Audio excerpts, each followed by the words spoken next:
Welcome to Penrose Learning, where we make understanding easy. In this video, I will show how to make spinach sauce. First, let's gather our essential ingredients.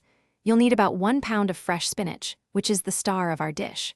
For that creamy texture, have 1 cup of heavy cream on hand. Don't forget 2 to 3 garlic cloves and 1 small onion to build a flavorful foundation.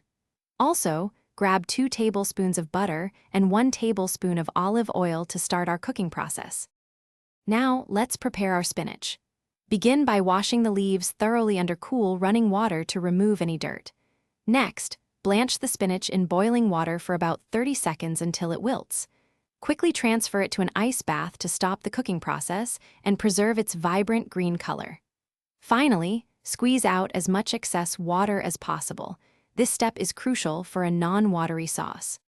With our spinach ready, let's craft the creamy base.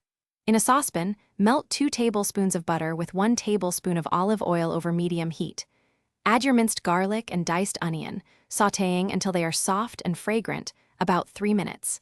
Stir in 1 tablespoon of all-purpose flour to create a roux, cooking for 1 minute.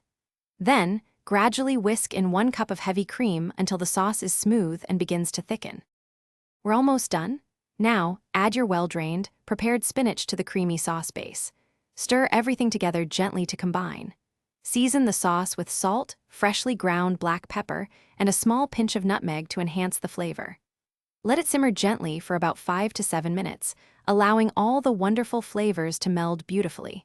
Your delicious, homemade spinach sauce is now ready to be served warm with your favorite dishes. Thanks for watching. If this was helpful, leave a like and consider subscribing. See you next time.